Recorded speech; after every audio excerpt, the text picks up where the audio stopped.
Hyderabad metro train నిర్వహణ ఇక తెలంగాణ ప్రభుత్వం చేతికి వెళ్లనుంది. హైదరాబాద్ మెట్రో ట్రైన్ నిర్వహణ నుంచి ఎల్ఎన్టీ సంస్థ తప్పుకుంది. 13,000 కోట్ల అప్పును తెలంగాణ ప్రభుత్వం టేక్ ఓవర్ చేయనుంది. ఎల్ఎన్టీకి 2,100 కోట్లు చెల్లించనుంది. సర్కార్కు ఎల్ఎన్టీకి మధ్య ఒప్పందం కుదిరింది. ఈ మేరకు ఇదే అంశానికి సంబంధించి పూర్తి అప్డేట్ మా ప్రతినిధి చారి అందిస్తారు. చారి, మెట్రో ట్రైన్ నిర్వహణ నుంచి ఎల్ఎన్టీ ఎందుకు తప్పుకుంది? పూర్తి అప్డేట్ ఏంటి ఈ విషయానికి సంబంధించి?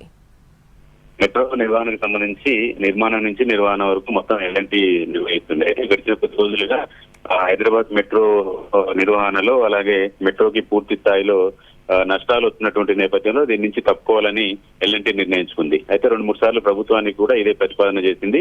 మెట్రో 2వ ఫేజ్ కు సంబంధించి విస్తరణకు సంబంధించినటువంటి పనులకు సంబంధించినటువంటి విషయంలో కూడా ఎల్ఎన్టీనే భాగస్వామ్యం చేయాలని కోరింది. అలాగే కేంద్ర ప్రభుత్వం కూడా విస్తరణకు సంబంధించినటువంటి అంశంలో ఎల్ఎన్టీని ఒప్పించాలనేటువంటి సూచన కూడా ప్రభుత్వానికి చెప్పినట్టు తెలుస్తుంది. అయితే ఈ మొత్తం ప్రక్రియలో కూడా ఎల్ఎన్టీ తమకు నష్టాలు వస్తున్నాయి కాబట్టి దాన్ని నిర్వహించలేమనేటువంటి ఆలోచన ఒకటి.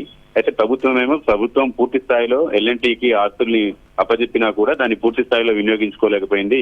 దానివల్ల లాస్ వచ్చింది అనేటువంటి అభిప్రాయంతో ప్రభుత్వం ఉంది. ఈ నేపథ్యంలో ఇవాళ ఎల్ఎన్టీకి సంబంధించినటువంటి సంస్థకు సంబంధించినటువంటి ముఖ్యమైనటువంటి అధికారులు, సిఎండి వీళ్ళంతా సీఎం రేవంత్ తో భేటీ అయ్యారు. ఈ భేటీ సందర్భంగా ఎల్ఎన్టీ నిర్వహించినటువంటి నిర్వహణకు సంబంధించినటువంటి అంశం కావచ్చు, మెట్రో ఫేజ్ 2ని కూడా కొనసాగించేందుకు మా వైపు నుంచి మేము మీకు ఇవ్వడానికి సిద్ధంగా ఉన్నామని ప్రభుత్వం చెప్పింది. నచ్చజెప్పేటువంటి ప్రయత్నం కూడా చేసింది. కానీ కొనసాగడానికి ఎల్ఎన్టీ సిద్ధంగా లేదు. దీంతో ప్రభుత్వం కూడా ఎల్ఎన్టీ బయటకు వెళ్ళిపోవడానికి కూడా అంగీకారం తెలిపింది. ఎల్ఎన్టీకి ఉన్నటువంటి బకాయిల్ని త్వరలోనే ప్రభుత్వం చెల్లించేందుకు కూడా ఒప్పందం కుదిరింది.